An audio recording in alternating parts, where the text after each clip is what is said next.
Hey, Maria back with another video. It's 11:49 a.m. and it is Tuesday morning, April 28th, and I'm just kind of starting my day slow motion.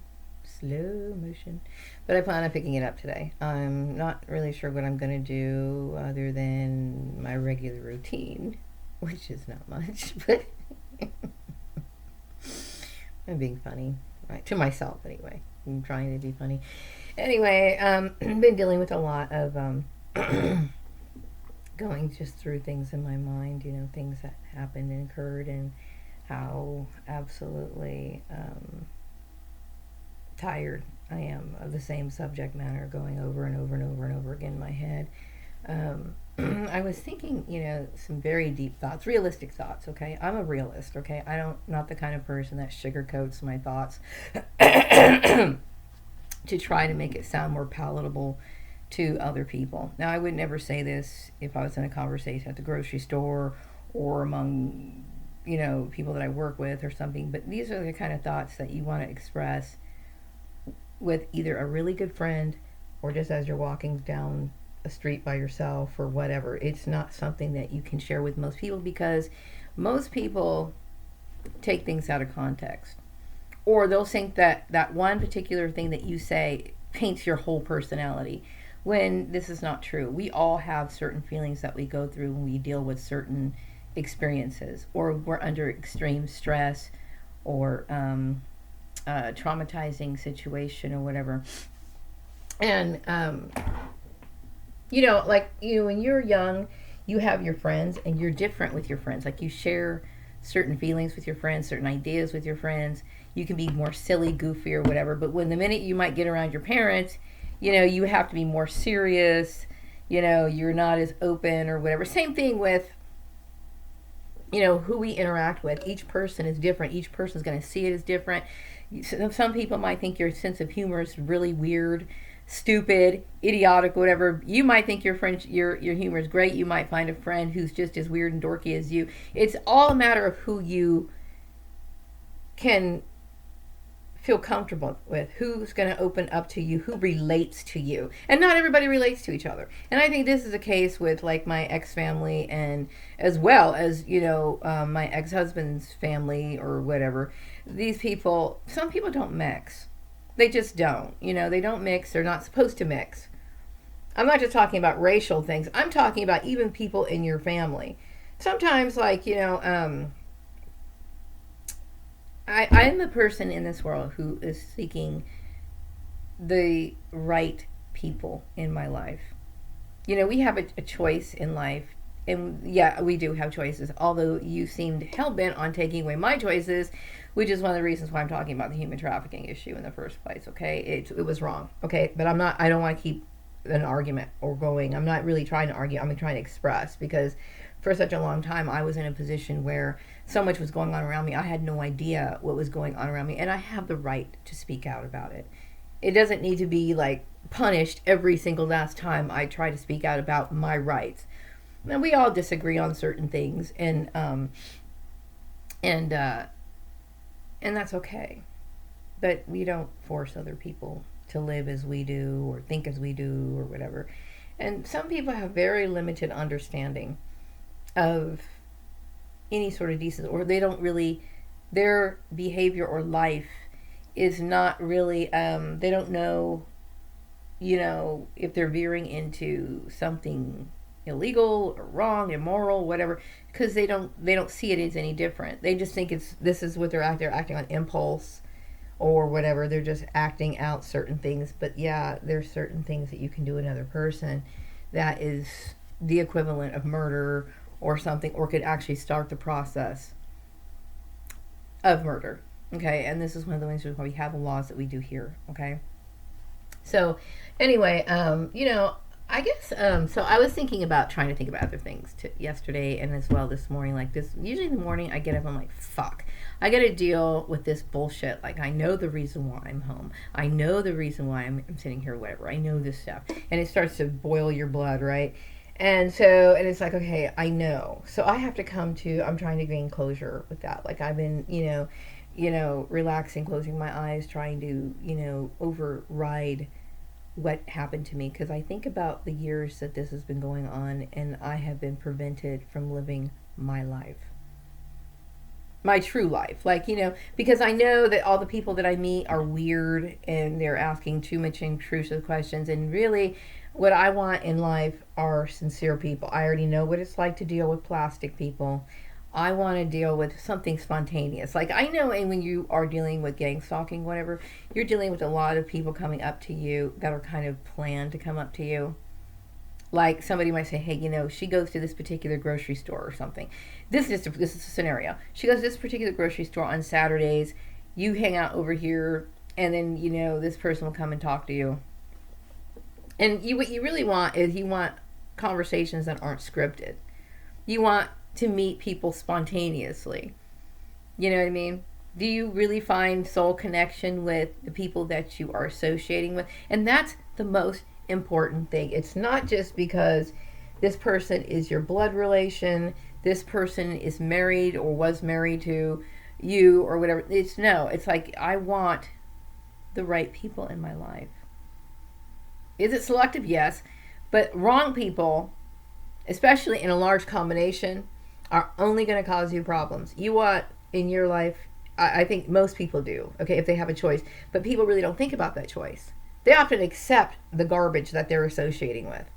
They accept this person who mistreats them, abuses them, whatever. And they're just like, oh, that's my mom, that's my whatever. No, you don't have to put up with that shit. You don't. All right? There are consequences for taking action or walking away from something. And it's unfortunate because there shouldn't be. You know what I mean? I have every right to move on with my life. And then you deal with the issue of somebody actually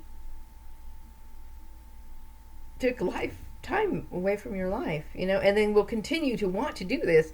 And it's like, okay, do you know what that is? Slavery. That's what human trafficking is. Okay? And I've been having some serious deep thoughts about this whole issue. Like, I've been having really deep type thoughts. Like, thoughts that are philosophical. Also, it's the kind of stuff that, you ponder, like, is this natural behavior for certain people to commit these sort of crimes or be at this level of thinking of where, it's deep. Okay, so this whole issue really does cover a lot of interesting topics. And when you think about what we hear, or what we like to tell ourselves about the world and how just it is and how forward it is from, it's way different than it was back in the 50s and 60s, and it's different, and especially when it comes to rights of minorities, women, whatever, there's no progress whatsoever. None. Okay?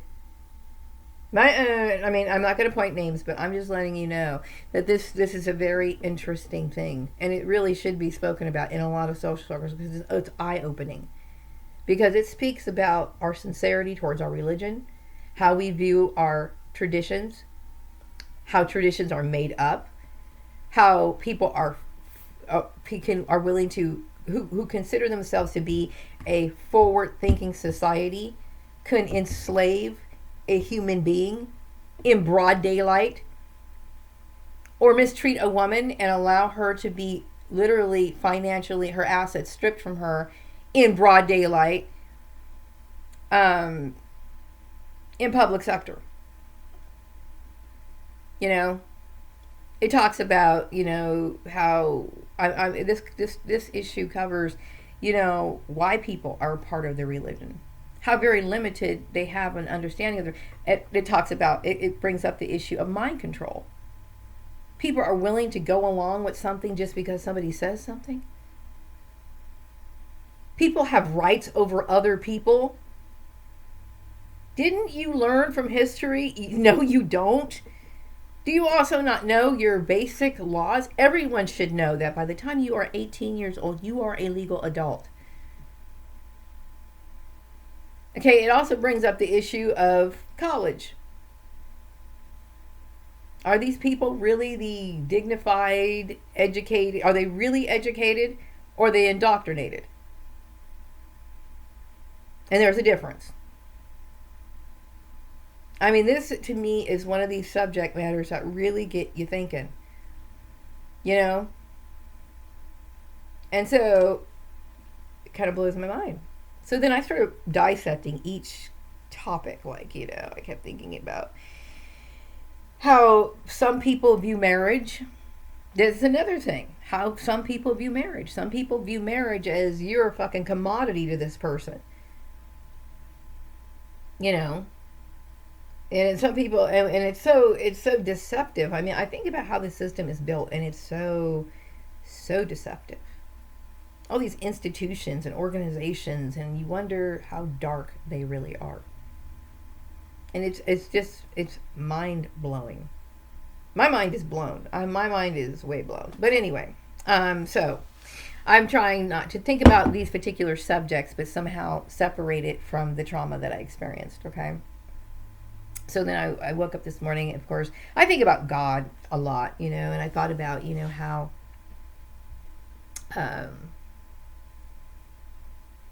God is. I see God like when we think about the Bible, and then we think about Jesus, the Holy Spirit, and all these things. I see God like the main God, like the reason why Jesus even came to this earth. This is in response to this being. And it's hard for me to even personify it. You know what I mean? It's very difficult. I don't know. It's very hard to describe. I mean, I know like when cinema first became like a big thing, it was like when people were hesitant about portraying God. Like when they first, had somebody play and act out the role of God in a play. I think it was one of those silent type movies at first. It was shocking. Because people are like, whoa, that's so sacred. That's so sacred. You just don't do that. I know there's certain religions, right? I believe Jewish people, like when they write God, G-O-D, instead of writing God, they usually put a little asterisk or something because they don't, it's like, this is some sacred stuff. It's sacred, okay? And it is. And I see it that way. And I knew it was that way even before somebody told me that. Okay? It is a deep feeling that I've had since I was a kid, which led me to like all these different religious ideas and trying to figure out where is this truth. Is there a group that speaks the 100% truth? And nobody, I'm going to tell you right now, I've been through a lot of them. Nobody's going to speak the 100% truth. We are only human. We can only have limited knowledge, understanding, and basically what we've gathered. Okay? But there's one thing that we should know is that if we are trying to be on a right path, we have to take certain things as example, because that's all we really have, and we have to use certain examples that we've seen, to note the difference between right and wrong. And that also leads me to think about the whole topic of Jesus, like, because if God is, this is what Isaiah, Isaiah 45:7 says, this is God, okay, the main Godhead, okay, the reason why Jesus came down here in the first place. It says, I form the light and create darkness. I make peace and create evil. I, the Lord, do all these things. So this makes me think and know, okay, basically what this says, okay, that God is like, kind of like the weather. Like it could be beautiful and sunny, and it could be stormy, and it can be thunder, it could be earthquakes, it could be chaos, okay? Evil. That means that God is not good, all good. He's also evil. So it's a source. It's one source that we, as limited human beings, needed Jesus to come down here and personify something that we could comprehend, basic or even just a little bit, because it's like But anyway. It's very deep to me. Like I was thinking about like how most humans are inherently evil. Like humans are inherently evil. Like we think of ourselves first, okay? And in some ways that's good, but some ways it can be bad. Okay, you have to take care of your things. You have to mind your own business in order to complete your goals, so that you can either make a living, pay your bills, keep a roof over your head, and so on and so forth. It's necessary to have that sharp focus. That's thinking of yourself, making sure that your bases are covered. Okay, but when we think of ourselves, sometimes we can be cutthroat about doing it. You see the how little kids, when they're little, they see a ball that somebody's playing with, and they just push that kid and say, mine, it's mine. Okay, some people have never broken out of that habit. Like they feel as though they have the right to bully other people, harm other people, kill other people to get what they want. You see, and so and some people will use malicious gossip to harm a person, mistreat or abuse them financially, like plow out their fucking jobs or whatever, and then like give them really crappy ones, and then tell them that they can't do this, and this, so they can keep the crappy job, which is nothing more than, what it is. It's fucking slavery. Okay, it's human trafficking, which is why it is considered slavery. But anyway,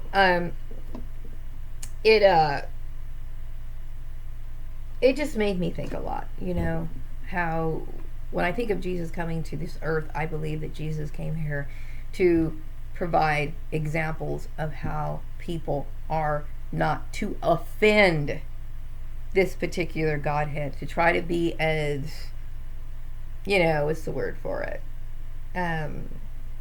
Peaceful in our lives, so that we don't create friction. You know what I mean? And the kind of punishments that God used to hand down on people, and it wasn't pretty. Okay, He did it a lot for things that we don't even think are that big of a deal. It's just I am a very spiritual person. Okay, I'm not what they call religious. Religions are created by man. They're grouped off in things, and there's nothing necessarily wrong with that if you're seeking truth. Okay, but there are some religious groups, sects, organizations that can get together, start talking about things, and they can start morphing into something that can be very corrupt. Such as the what was it, Applegate? Is that what his name was? The Haley Bot person, Jim Jones, all these people who can mislead people. Okay, and I really do believe, like I've always mentioned this before, I do believe that Jim Jones had honest intention. I really do believe that he had a calling. But what happens in the beginning, okay? In the beginning. But power, people like relying on you, looking up to you, giving you things, and having a position of power could twist a person. And it can distort them into something perverted. And, this is the case with him. So it's like, I'm just saying this is what happened to me, where you have all these people who basically thought it was okay to abuse a woman over and over and over again. And it is, I'm dealing with it. You know what I mean? But when we talk about religion, and we talk about race, and we talk about all these topics, and when you look at this subject matter, you really look at it, it's evil. It's evil, and it's also eye-opening, because we deny these things exist every single day. Oh, this isn't true, or I'm not a racist. Oh, I'm not a racist. Yes, you are. Even my own ex-brother-in-law is a racist. He allowed himself to gain a privilege over another person, knowing what that meant. It is a very deep subject. And the one that I just it fucking blows my mind. It's like, whoa, that's so deep. Mind-blowing stuff. I don't want to lash out anymore. Not because I don't think that you guys deserve it, because you guys do. Okay? You do. And I'm being fair about this. You do. But I want to move on with my life, too. And I want to start thinking about other things, And my thing, of course, I'm a very spiritual person. Nobody has to try to urge me to try to show that I'm more spiritual, or I have to make a dedication to a religious group that I don't fit in or don't belong to. You know, thank you, but no thank you. You know, I would rather, I do enjoy talking about things that relate to, you know, I call it the spiritual. Like it is, I recognize so much. Uh, I recognize that way of life, like this heavenly type connection. And I felt that way since I was a kid, and I still do. But I don't need religion to do that for me. Some people do. And I'm just going to leave it at that. You know. But I do. I long to find people that I can connect to, and people that I can relate to. And sometimes, you know, you can to a certain degree, but it's hard because, you know, you keep thinking, is this person a perp? Is this person a perp? Then they'll say something real stupid where it just like blows everything out. It's like, yeah, you're a perp. Sorry, I guess I won't be calling you again. You know, so friendships can go like that for me. Why? Because I don't need the bullshit. It's like when you know something has caused you trauma, harm, pain, you know, like numerous sorrows. I mean, why would you want to open the door for more of that shit? You know, I want to be very careful about if I bring someone into my life and who I bring into my life, or if I do at all. You know, it's just, I want better quality than what I got. You know, I don't want people who are gossiping or whatever. I don't need that. You know, I want true friends, because I have the ability to be a true friend. You know, I'm a loyal, loving person. And I do. And if I have a feeling or love for a friend, a true friend, then, you know, there's no limits. You know, and what I mean by limits is like I will feel not obligated to help my friend. I would want to help my friend. From the bottom of my heart, there is no feeling of, well, I'm going to sacrifice my time for this person. It's not sacrifice. You want to give because you love that person. I want real shit in my life. I've dealt with the garbage. I've dealt with it. You know what I mean? I want to be careful, you know. And those kind of friendships are rare, but when you have one like that, it's one that you can cherish forever. You know, we're lucky to have one true friend in this world. This is true. Don't think that your family loves you just because, you know, I was dumb to think that. And this is another issue that brings up. It talks about this so-called idea of unconditional love. There is no such things. There's love if you bend over backwards, do exactly what they tell you to do, even though they don't have a right to. They love you if you see things their way, and you, every way, in every single way. They want you to be you. They want you to be them, right? So then they'll love you. But if you develop into your own person, which you have the right to do, where's the unconditional love? Okay, but in my case, there was no unconditional, there was no love in the fucking first place, because I was obviously the scapegoat for many, many, many years. Okay, not everybody loves their family. Okay, because I tell you what, if there was true love in the family, this would have never happened. And I'm a realist. I mean, I'm not sitting here at night going this, I wish my family loved me. No, you know what? Lack of love in families, I'm becoming to understand, is normal. Okay, because there's a lot of women who get pressured into these marriages, cranking out children that they don't fucking want, or they think that they want at first because everyone's convinced them that they do, and then after a few years, they're like, fuck. Then they resent their fucking husbands, they resent their kids. Why? Because they didn't have the ability to do what they were supposed to do in the fucking first place. Not everybody is supposed to be married. We've seen examples of this throughout history. Or not have children or whatever. Not everyone's supposed to. You know? Now, when I was younger, like, you know, I wanted to get married, have the picket fence, have like 3 children from, you know, and then like have this like really chill life, and like, you know, I dreamt of that stuff when I was younger. But there's a lot of monsters out there. There are a lot of monsters out there who only want to abuse people, you know, or they don't have the same standard of living that you do, or whatever. You know, there's always something, you know. And just like I'm picky when it comes to friendships, you best believe I'm going to be picky if I have to share the same space with this person, or somebody's expecting me to cook their goddamn dinner. Mm-mm. I've been a loner pretty much all my life, even when I had so-called friends. I never felt like I really connected with them. I mean, on certain things, okay, like certain dumb jokes or whatever, and then sometimes, you know, we could talk about our knowledge on what we've gained in different situations, or spiritual, you know, things that happen that were supernatural, or were these sort of little oddities that we enjoyed, or these exchanges. But I never really felt like I clicked with these people that I grew up with. I always felt that there was some sort of like something's amiss there. Something's not quite right there. You know what I mean? But anyway, that didn't mean I didn't care about them, because I did.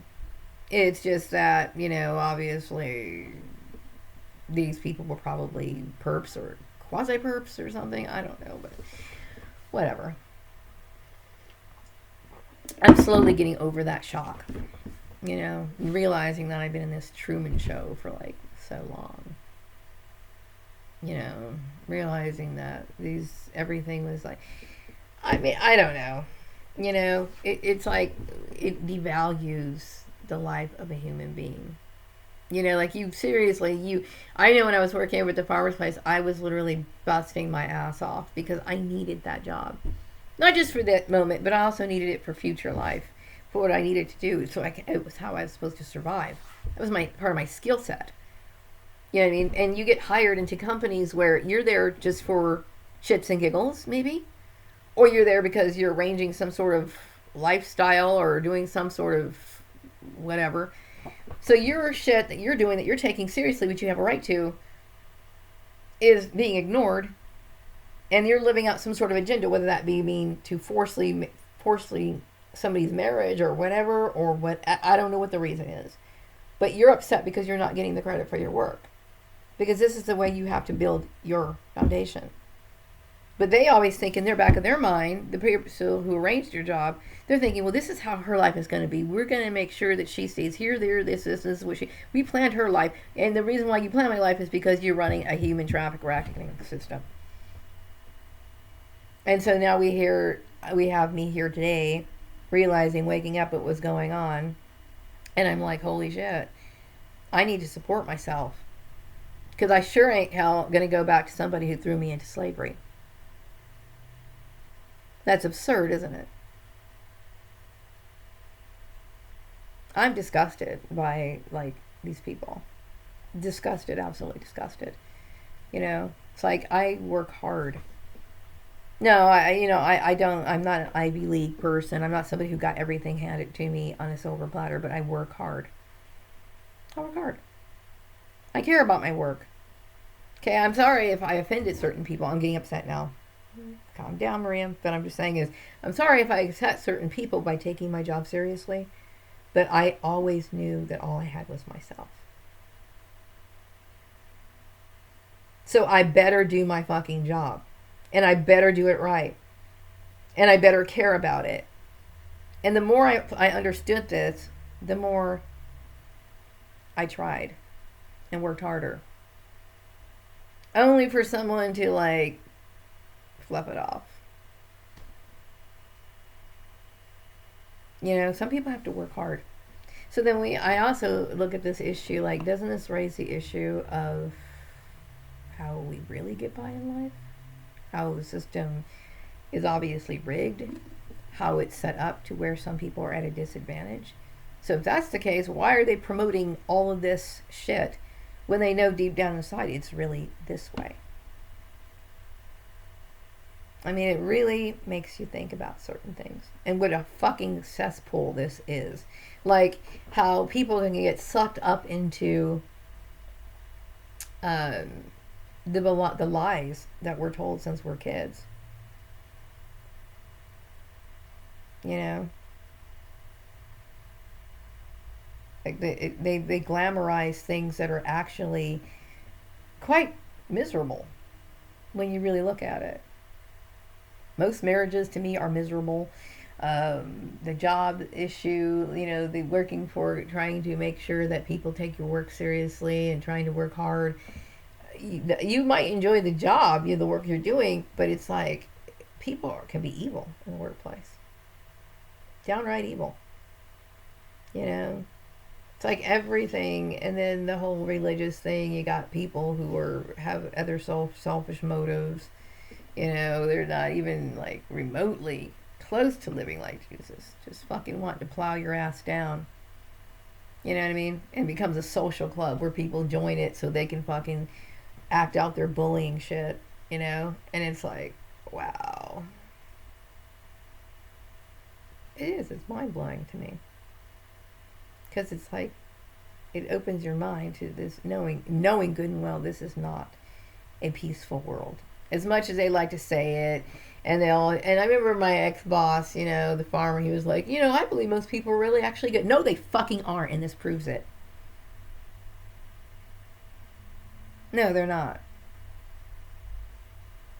And I really thought about this, like, a lot last night. Just, like, really thinking about how fucking evil people really are.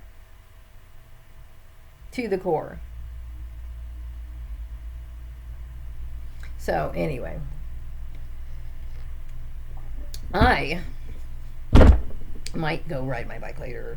And if I do, I know there's going to be gossip, but, I have the right to ride my bicycle. My son got me the bike. Yes, I'm enjoy riding it. Okay. I think that this bullying thing went on for 7 years now. I mean, it's been going on for longer than that with the mobbings and shit like that. But since I left the farmer's place, this has been 7 years. 7 years. So I mean, really, I think I spoke about a lot of other things other than like pointing and blaming people or whatever. Pointing the blame, where it does belong there. But I think I did a pretty good job without like bringing up the issue and showing that I'm trying to move on. But I'm getting better. Okay? I'm getting better because there's a lot of things to say about it. There's a lot of things to say. And, I guess I'll just save that for a certain appointment that I had to make. But I was very upset about the injustice. And I don't hold out any hope that society is ever going to mature or come to a better way or raise the standards in society. I do believe that we live in a very slothful society. And I'm very much aware of it. You know what I mean? Which is one of the reasons why I try to be careful. I really want meaningful relationships, friendships, but, they're hard to find. They're very hard to find, So anyway, I'm going to wrap up this video, and I'm glad I got a chance to talk a little bit. In some ways, I've been thinking a lot about talking, too. It's like, I'm not one to share my opinion. Like, if I'm at work or something, I'm not going to share my opinion, really. But, sometimes it's like I was thinking, I don't really feel a need to share anything with anyone. Because I know that most people are very immature. They'll take it account, or they want to challenge it. It's like, challenging what a person says, has the right to say, has the right to view, has the right to live, is something's warped with you. If you have to do that, especially if a person's peaceful about it. Like, I can understand, like, if I was somebody who was, like, when I call myself an activist, I'm talking about what I experienced in the workplace, okay? After all the things, I took this stance, or the name of being, I guess, an activist. I guess I'm an activist in that manner, okay? But I'm not like somebody who's fighting for, I think in the beginning, there were people who thought that I was some sort of racial activist or something. Nothing like that. I am acknowledging what happened to me, but that's not what it is. It's like I'm more somebody who has been mobbed out of my jobs, somebody who was a bit blacklisted, somebody who was a victim of human trafficking, that sort of thing. But it does cover those issues, though. I mean, it obviously does cover those issues. But that's not why I started ranting and raving. I was ranting and raving because I was being stalked. and that affected my ability. It disturbed me. I didn't quite figure it all out. Now, once I did figure it out, then I realized it had something to do with my race. It had something to do with religion. It had, I mean, I started putting things together. But I'm not somebody who is trying to spread my view of the world or anything, or try to promote anything like that. Also, to be recognized as what they call a political movement leader, I would have to have followers, like followers that were directly affiliated with me. Like, I understood that I had these groups of people who were ranting for me and raving for me and all this other stuff. I don't have anything like that I know of. There might be some on the distant side, but like, I am completely unaware of it. I'm not taking a stance against, I don't know, like the man or something. I'm not doing anything like that. But I am just basically saying that there were certain things that happened to me, and they were for a lot of these reasons. You know what I mean? They were for a lot of these reasons. But this is not what I'm arguing about. I'm arguing about, people have their preferences. They have their little racisms, their little isms or whatever. They do this sort of stuff, okay? But when you prevent me from moving or living my life, or preventing me from finding a job, or trying to use things to try to manipulate and try to kidnap me, or basically force me into a marriage or something along those lines, it's very traumatizing. I'm getting off the subject. I'm trying to figure out what I was talking about. I'm so tired right now. Very tired right now.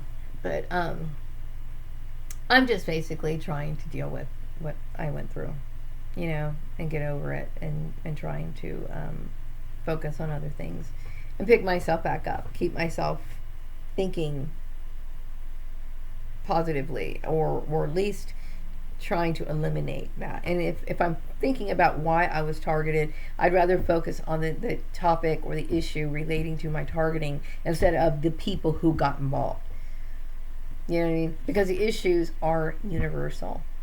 Okay, there's a lot of people who are affected by this. Not just black people, not just women. There are a lot of targeted individuals for all kinds of reasons. Some of it's religion, a lot of it's family. A lot of it is family disagreements, scapegoating. Family scapegoating is very common. It's not as rare as you think.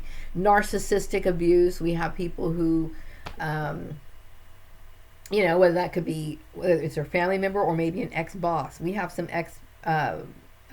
bosses or whatever who are in these positions that shouldn't be. They are absolutely tyrannical and should not be in these positions, going around chasing people, making sure they don't get back into another job, this sort of crazy shit, which is blacklisting, which is illegal.